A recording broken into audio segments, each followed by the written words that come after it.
हमारा नाम है गुरु कुमार और आज हम अपने पर्सनल अनुभव के माध्यम से आज आप लोग को बताने वाले हैं कि एसएसजीडी है क्या, एसएसजीडी के कौन फिलअप कर सकते हैं, एसएसजीडी वैकेंसी में कितनी सीटें होती हैं, किस कैटेगरी वाइज उसका कटअप निकलता है, कितना पे उसका मेरिट बनता है, मेडिकल क्या है, पीएचटी क्या है, सब कुछ आपको इस 10 से 12 मिनट में आपको कंप्लीट जानकारी एक एक पॉइंट आप लोग को बताने वाले हैं।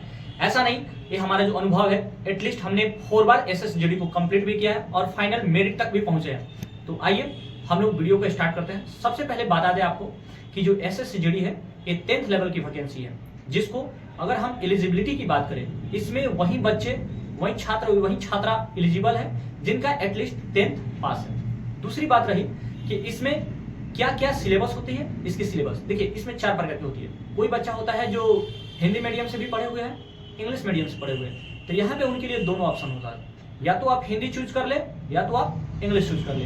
दूसरी बात, मैथ के क्वेश्चन रहते हैं जिसमें 20 क्वेश्चन रहते हैं और उसके टोटल वेटेज रहता है 40 मार्क्स के रहते हैं। रीजनिंग के भी 20 क्वेश्चन रहते हैं और वेटेज बोले तो 40 मार्क्स का। जीके जीएस, इसमें आपका जीएस भी है। अब जीएस में आपके चारों सेक्टर आ जाएंगे, साइंस का भी चारों सेक्टर आएगा और स्टैटिक जीके साथ साथ में करंट अफेयर। अगर हम इसके ओवरऑल देखें तो इससे बच्चों को ज्यादा इंपैक्ट नहीं पड़ता है। मेन यदि सिलेबस की बात करें तो हिंदी इंग्लिश में से कोई एक, मैथ रीजनिंग, यही उनके रिजल्ट में काफी योगदान होते हैं और मेरिट तक सबसे ज्यादा इंपैक्ट यदि आपका जीके जीएस सही है तो बहुत अच्छी बात है।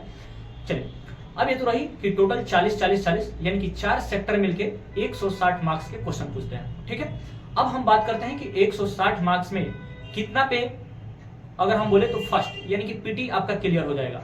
पीटी कहने का मतलब है कि फर्स्ट आपका बन जाएगा ताकि आप पीएचडी के लिए क्वालिफाई कर जाए।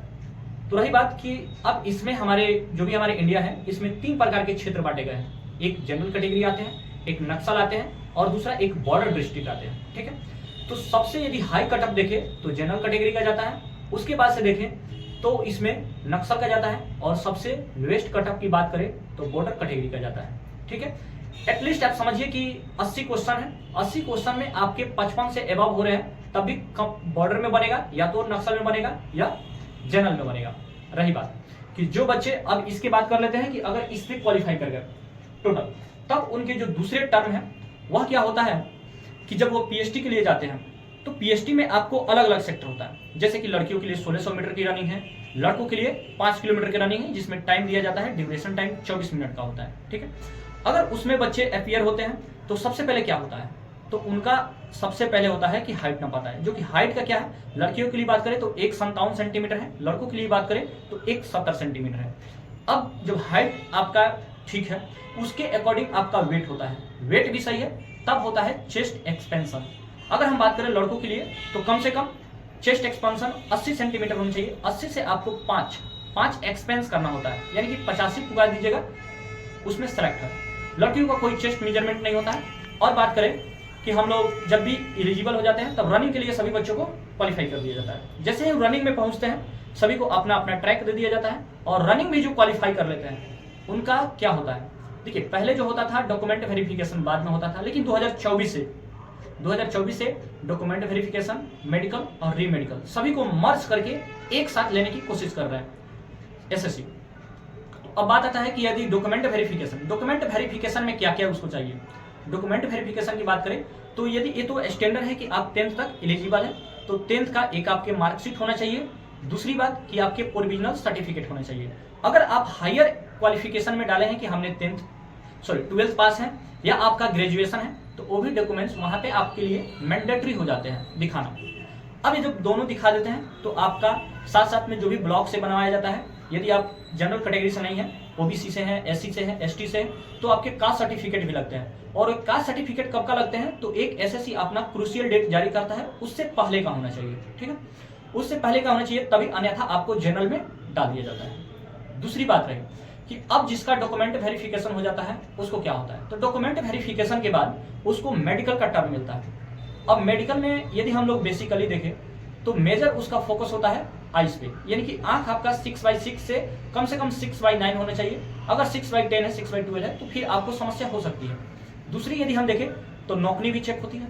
मेजर प्रॉब्लम की बात करें तो सबसे पहले आइस पे देखें, ईयर पे देखें, उसके बाद से दांत में भी अंक मिलता है, मैक्सिमम आपको 20 और मिनिमम आपको 12, यानी कि इसी के बीच वैरी करेगा तो सही है।